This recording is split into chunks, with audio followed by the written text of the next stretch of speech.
নমস্কার, কে কেমন আছেন? আশা করি সকলেই ভালো আছেন। আজ আবার একটা নতুন রেসিপি নিয়ে চলে এসেছি। আজকের রেসিপি কাঁচা পাবদার ঝাল। আমি এখানে 300 গ্রাম মতন পাবদা মাছ নিয়েছি। ভালো করে ধুয়ে নুন, হলুদ আর একটু লেবুর রস দিয়ে মাখিয়ে মোটামুটি 15 মিনিট মতন রেখে দিয়েছি। লেবুর রসটা দেওয়ার কারণ হচ্ছে, যেহেতু আমি কাঁচা মাছটা ব্যবহার করব, তাতে একটা গন্ধ আসতে পারে। সেই গন্ধটা যাতে না পাওয়া যায়, সেই জন্য আমি এখানে লেবুর রস দিয়ে দিয়েছি। তো এটাকে রেখে ভালো করে নুন হলুদটাকে সারা এটাতে মাখিয়ে নেব। সমস্ত মাখিয়ে রেখে আমি এটাকে রেখে দেবো।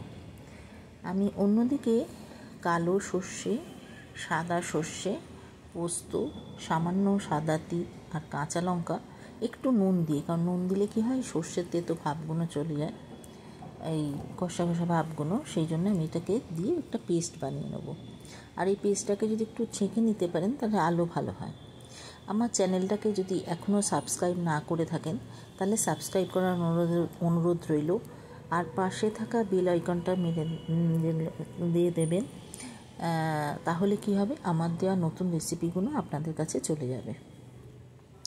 আমি এবারে কড়াটা বসিয়ে, কড়া গরম হয়ে গেলে আমি এই যে পেস্টটা করেছি, এই পেস্টটাকে ভালো করে একটু জল দিয়ে আমি ওই পেস্টটা কড়ার মধ্যে দিয়ে দেবো। কোনো তেল দিচ্ছি না কিন্তু এখন।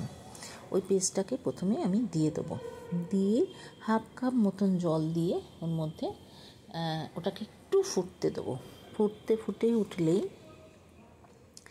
আমি এটার মধ্যে ভালো করে এটাকে দিয়ে গরম হয়ে একটু ফুটবে, যেহেতু এগুলো সব দেওয়া আছে সর্ষে। তো আমি এগুলো ফুটে উঠলেই আমি এর মধ্যে কিছু সাধারণ মশলা, যেমন হলুদ গুঁড়ো, কাশ্মীরি লঙ্কার গুঁড়ো, সামান্য নুন। অ্যাকচুয়ালি নুনটা একটু আন্দাজ মতন করে দিতে হবে, কতটা ঝোল রাখবেন সেটার ওপর প্রথম কথা। দ্বিতীয় কথা, যেহেতু আমরা মাছে নুন দিয়েছি, ওই জন্য নুনটা একটু বুঝে দেবেন। আর দিচ্ছি কাঁচা লঙ্কা। আচ্ছা, এই লঙ্কা বা ঝালের ব্যাপারটা, যারা একটু বেশি ঝাল খেতে পছন্দ করেন তারা কিন্তু দুটো বা তিনটে লঙ্কা দিতে পারেন। যেমন আমি যখন বেটেছি, ওর মধ্যে আমি একটাই লঙ্কা দিয়েছি, যেহেতু আমরা একটু ঝাল কম খাই। সেক্ষেত্রে কিন্তু আপনারা দুটো লঙ্কা দিয়ে বাটনাটা করতে পারেন, পেস্টটা। তো যাই হোক, আমি এটাকে একটু ভালো করে মিশিয়ে ফুটতে দেবো, এবং সেই সময় আরও হাফ কাপ জল দিয়ে দেবো। আর এই রান্নাটা সবসময় মাঝারি আঁচে করতে হবে, মানে খুব বেশি না, মিডিয়াম ফ্লেমটা থাকবে, খুব বেশিও না আবার খুব কম না। দিয়ে আমি এটাকে একটু ফুটতে দেবো। ফুটে উঠলেই আমি এর মধ্যে মাছগুলো, মানে প্রথমে এটা ফুটলে আমি এর মধ্যে মাছগুলো দিয়ে দেবো। এই রান্নাটা অবশ্যই বাড়িতে করে দেখবেন, নিশ্চয়ই ভালো লাগবে। আর যদি ভালো লাগে তাহলে আপনাদের অনেক বন্ধুবান্ধব এবং আত্মীয়স্বজনকে এটা শেয়ার করে দেবেন। রান্নাটা খুব সহজ এবং খুব তাড়াতাড়ি হয়ে যায়। আর মাছটা যেহেতু খুব নরম, বেশিক্ষণ সময়ও লাগে না। আমি এটা জাস্ট একটু ফুটে উঠবে, তারপরেই এই মাছগুলোকে দেবো একটা করে।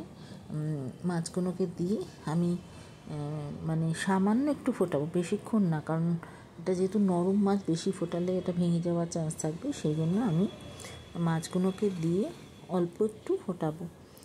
এটা ফুটে উঠলে আমি এর মধ্যে একটু কোচানো ধনে পাতা দিয়ে দেবো। কোচানো ধনে পাতাটা দিয়ে আমি এটাকে, তেলটা আমি এই সময় ব্যবহার করব, মানে আমি মোটামুটি 1.5 টেবিল স্পুন মতন তেল আমি তখন দেব। এই সময় দিয়ে আমি জাস্ট 1 মিনিটের মতো কড়াটা চাপা দিয়ে দেবো, কারণ মাছগুলোর সাথে যাতে মশলাগুলো একটু মিশে যায়, সেই জন্যেই আমি এই চাপাটা দিয়ে দেবো। আমি এখন মাছগুলোকে ছেড়ে দিচ্ছি। মাছগুলো কিন্তু মানে যাতে পাশাপাশি রাখা যায় এরমভাবেই করে দিলে ভালো হয়, কারণ যেহেতু নরম মাছ, তো ওপর দিলে ভেঙে যাওয়ার চান্স থাকতে পারে। তো সেই জন্য খুব সাবধানে মাছগুলোকে একটা করে দিতে হবে।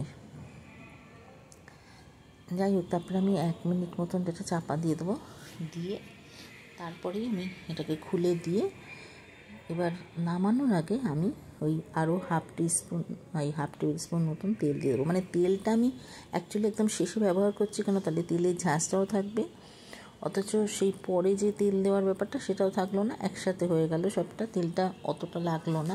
মাছটা ভাজতে গেলেও তো অনেক তেল লাগতো, সেক্ষেত্রে কিন্তু আমি সেই তেলটা ব্যবহার করছি না, মাছটা কিন্তু আমি কাঁচাই ব্যবহার করছি, সেখানে তেল গেল না, খালি জাস্ট আমি একটু এই ছড়িয়ে দিচ্ছি, সেই তেলটাই আমি এখানে লাগবে।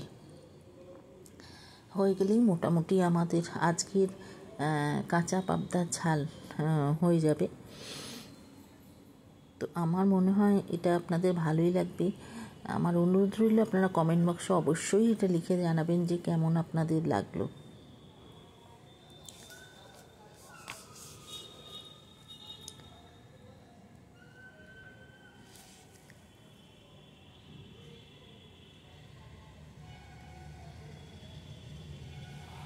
এইবার এটা আমি আস্তে আস্তে প্লেটে তুলে নেব।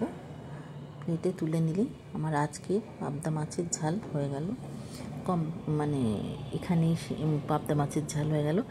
আবার দেখা হবে আগামী নতুন রেসিপি নিয়ে। ততদিন অবধি আপনারা ভালো থাকবেন, সুস্থ থাকবেন।